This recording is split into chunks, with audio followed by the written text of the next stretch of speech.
Welcome to Manitoba and all of the heat.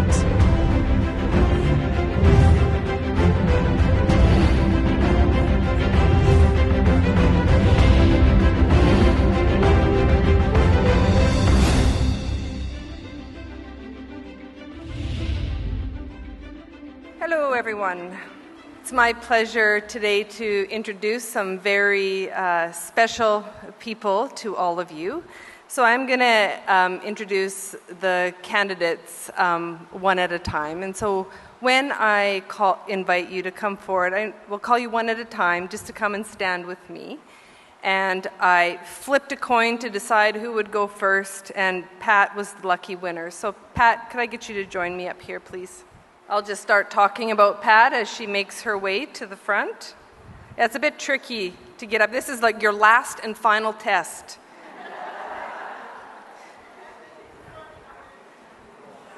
So for anyone who missed the introductions earlier, my name is Laura Foos, and I'm the vocational minister for Northern Spirit, Living Skies, and Prairie to Pine Regional Councils. And I am the staff person for the Prairie Candidacy Board. And they are the folks who meet with candidates throughout their journey. It has been a delight to get to know Pat over the past year or so. It really is quite a profound honor to receive and read all of the submissions from ministry candidates on the candidacy pathway. And every time I do so, I am reassured and inspired by the wisdom, vision, and faith of our newer church leaders. Although I wouldn't exactly consider Pat to be new in ministry in the church. This weekend, her designation will change from candidate supply to order of ministry, but she has been faithfully ministering for many years now. And it will be such an honor to celebrate her on Sunday, and I know Pat, and I'm certain her family as well, will be celebrating the end of formal studies at the Center for Christian Studies. Am I right? It has been a long journey, and not without its bumps and occasional bruises, but Pat has made it. And she has done it with energy, enthusiasm, and with a lot of laughter. I visited the Center for Christian Studies about a month ago. I was there for a few days, and guaranteed, wherever there was raucous laughter happening, and I looked, Pat was right in the center of it. And she has not done any of this alone. In all of her written submissions to the candidacy board, Pat has expressed deep gratitude for the support she has received from colleagues in ministry, her church family, the Center for Christian Studies, her wider community, friends, and of course, her family. Community is an essential part of Pat's faith, and she will continue to immerse herself in and share God's love through the communities that are blessed by her presence and ministry. So the Prairie Candidacy Board enthusiastically and joyfully approved Pat as ready for diaconal ministry, and we look forward to celebrating this step of the journey along with her on Sunday. Congratulations.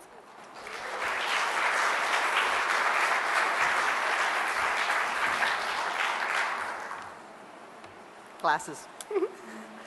I was going to say, it's worth it to come up here just because there's a fan. I'm cooling off. So, throughout my faith journey, I've been in and out of quite a few wildernesses, but I've never been alone. God, my family, and my friends have always been with me, and for that, I have been truly blessed. It began with a mom who was way ahead of her time.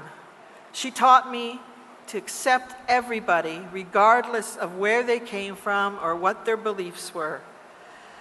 It went on when she told me to go out and find a religion that suited me.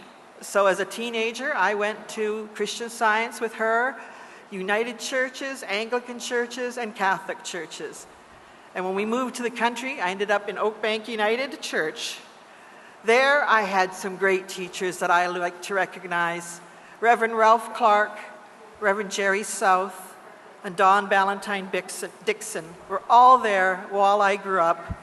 They married me, they baptized me, they confirmed me, and the congregation supported me and encouraged me to become a youth minister in 2006. That took a lot of encouragement, because I didn't think I had the education, even though I was actually subbing in for the minister who had left. So that was my beginning of my journey really then. And they, a few years later, encouraged me to do my discernment, and I started thinking about what ministerial future I would have. Well, I ended up leaving them after I started my studies, only because, again, they encouraged me. There was an opportunity to go to a new church and be youth minister there. And that was a challenge for me because I wouldn't have all my church family that had been with me all those years there. I was going to have to do this one more on my own and get to know new people and make new connections. But that went really well. I was at Trinity United, I think, I'm going to say 5 years roughly. And they have stayed connected to me, and they hold a special part in my family. But then I got the chance, while studying, to go and be a student minister in 2 churches. And so I moved to Keewatin, Ontario, where I'm at St. Andrews United, and then just south of them, about an hour, to Lake of the Woods Chapel in Sioux Narrows. And what a difference that was. But I've been there about 6.5 years, but in the middle, I entered the wilderness again. I had a medical crisis that took me out of commission for just over 2 years. I had to give up my studies, and I had to wander in that wilderness. That wilderness that we are told, when you look it up, is a place of barrenness, a place of scaredness, a place of loneliness. But that's not true. It can be. But that wilderness can also be a place to learn more about yourself, to gain faith, to adjust, to transform yourself into something that's an improved version of you. And when I returned to work in 2020, I had changed a lot. I had experienced things that, I got to be honest, I wish I hadn't. But you're always told there's a silver lining, and I learned so much about myself while I recovered, and I learned how much my God is there for me and every one of us, and how community really does make a difference. Not just my husband and my son, but all the people from all those churches supported me every step of the way and gave me the strength I needed to come back. The wilderness is a place we all visit. And it's a place where our church currently resides too. But it's a beautiful place if you make it that. If you reach out and remember that God is with you, if you reach out to the people around you and work together in love, in respect, and in caring, you can come out the other side changed, reborn, transformed. And I think that's what we're seeing within the United Church today. As we come out the effects of changing our region right when COVID decided to strike, we have survived and we have improved, and I think it's just going to get better. And I thank you for letting me be a part of this United Church. Thank you. Go downstairs. You got it. And next, I would like to invite Dan Burkatka to join me at the front. Friends, if you have not already done so, I encourage you to read Danber's submission in the workbook. He has a story to tell. And his story, where are you? His story is one of courage, perseverance, and faith. The journey through the candidacy pathway is rarely an easy one, and it is not meant to be. It's meant to be a time of ongoing discernment, questioning, learning, assessing, being assessed, and quite often, all of this while serving in ministry as part of the learning process. It is challenging, but hopefully it's also rewarding. But imagine doing all of that in a cultural context very different from the one you are familiar with, in a language that is not the one you are most fluent in. But Damber did it. And he did it with grace and openness, and I would say joy. I just want to share with you a few words from Damber's final submission to the candidacy board. So this is what he wrote. When we exhibit our faith in the little things as well as the big things in life, two things happen. Our faith grows and people notice our action. When people notice, our faith and our words are a testimony to the good news of the gospel. And when that happens, we have faith in God and are faithful to God. Faith is technically a noun, but in reality, it is a verb, a call to action. And Damber's life demonstrates exactly this. Faith come alive by his commitment and determination to serve God's people no matter what it takes. And so the Prairie Candidacy Board also enthusiastically and joyfully approved Damber as ready for ordained ministry, and we look forward to celebrating this step on the journey with him on Sunday.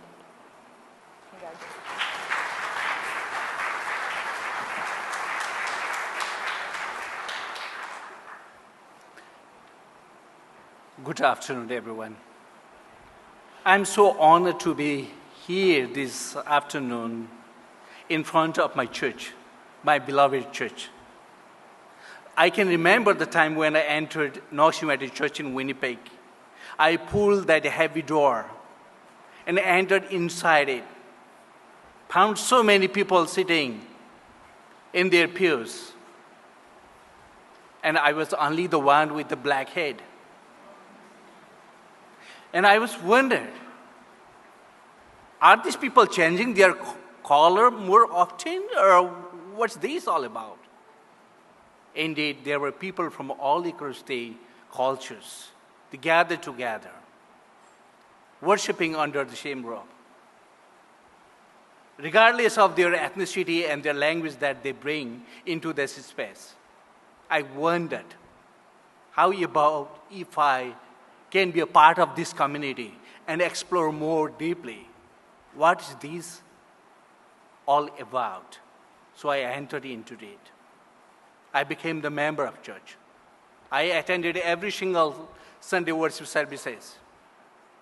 And I kept learning day by day and started growing into my faith.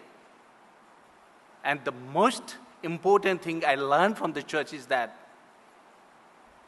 church was calling me into this ministry. Church was calling me to challenge the situation as we move on. And now it is here. I'm experiencing challenge from everywhere. There is a call for me to interact with the change. There is a call for me to be a voice for the muted, for those who are silenced, and to work toward the reconciliation. And I know that voice is inside me. And there is a quotation that I have borrowed from Martin Luther King Jr. Once he said, "If you can't fly, then run. If you can't run, then walk. If you can't walk, then crawl. But do not forget to move forward. Get to your destination, however, at any cost." Maybe we are fallen short of so many things till now. Maybe we are trying to reconfigure ourselves to become something else. Maybe we missed something in the history. But the journey continues on. Thank you.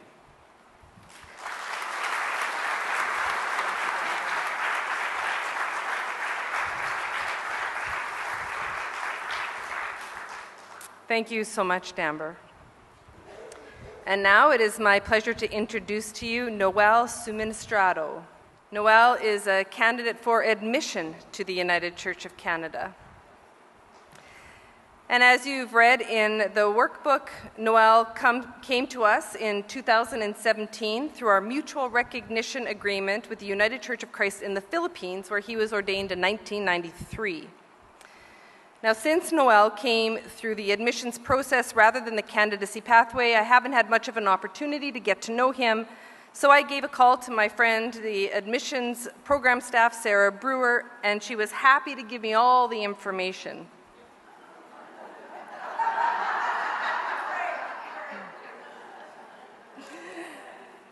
There isn't enough time here to share with you all of the info I received from Sarah, so I'll give you just a few words. Noelle was described as passionate, honest, open, curious, and knowledgeable with a very inclusive mind. The pastoral charge supervisor for his admission appointment commented on his leadership by saying, "I would describe Noelle as conciliatory, open to shared leadership, welcoming and inviting the participation of others. He seeks and welcomes advice and has developed a very good relationship with the local leadership. He is an attentive and reflective listener and draws on the experience of others. He is also skilled at reading people well and responding in kind. He is both focused and flexible and openly appreciative of help and advice from others." I'd have you for a minister, Noelle. And we welcome you with open hearts to the United Church of Canada. And we look forward to celebrating with you on Sunday.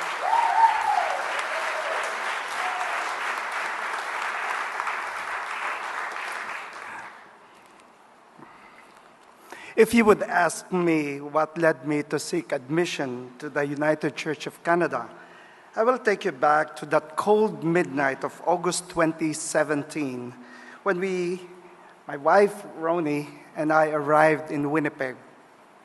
It is not cold, very cold. For someone coming from the tropic. And it is so interesting that I was the guinea pig of this program, the Mutual Recognition of Ministry Personnel.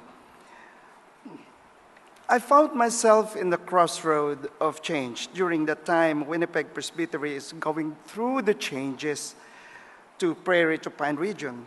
It gave me so much insight, not only being assigned in Broadway Disciples United Church, a predominantly Filipino community, affording me the experience of being immersed in a culture of my own, but in another land.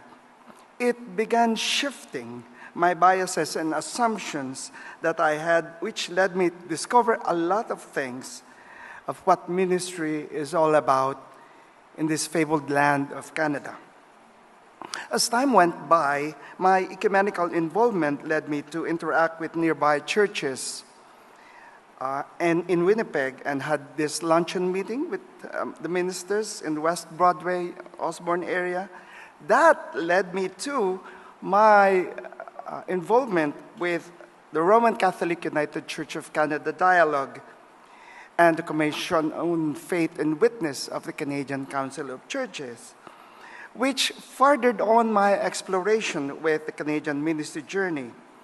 In May 2018, I became the facilitator of Deepening Understanding for Intercultural Ministry of the Canadian Council of Churches, and this was my initiation to the Indigenous ministry and intercultural aspect that helped me understand the deeper realities of Indigenous and intercultural issues, which gave me another facet of ministry.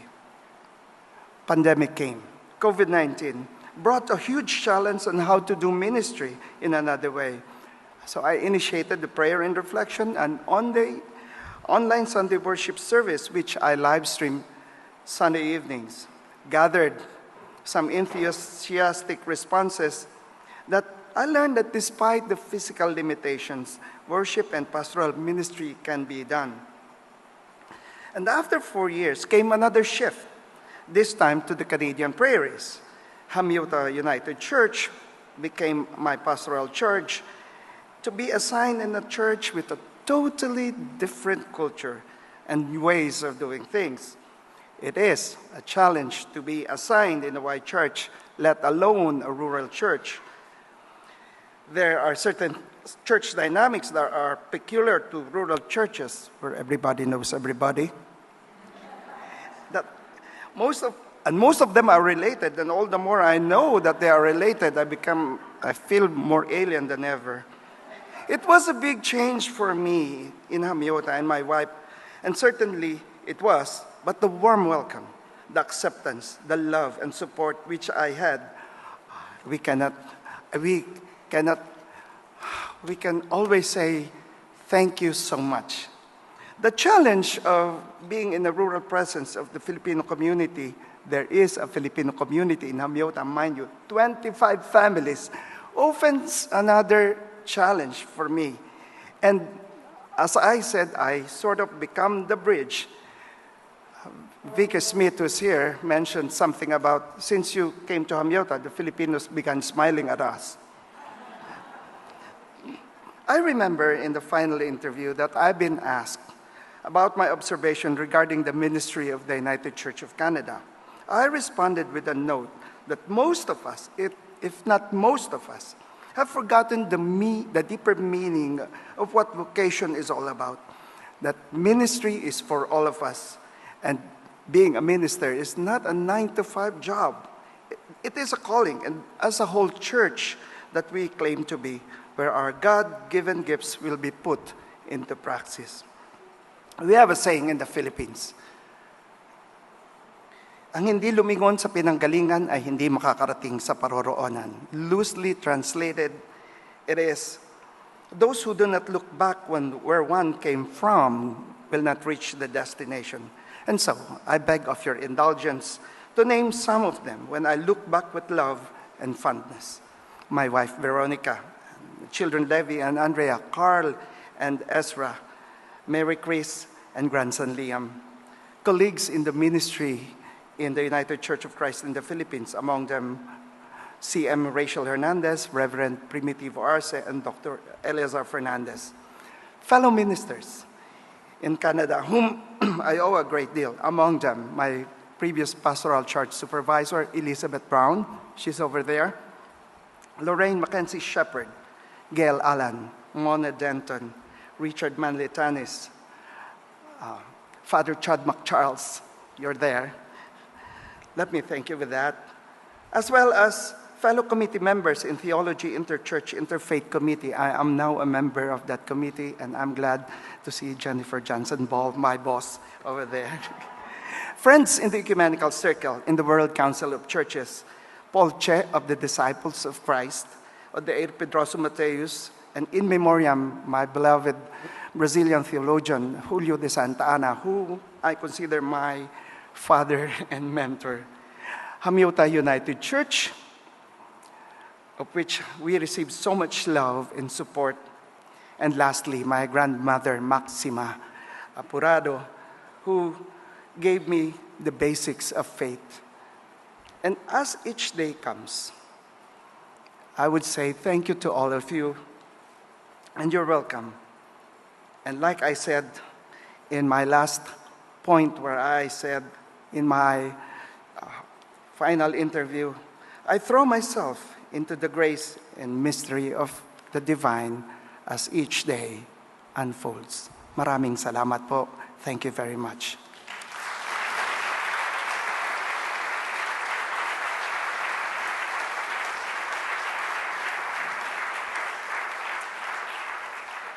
And I just want to give a quick honorable mention to Tanis Podobny, who will be recognized by the region later in the fall.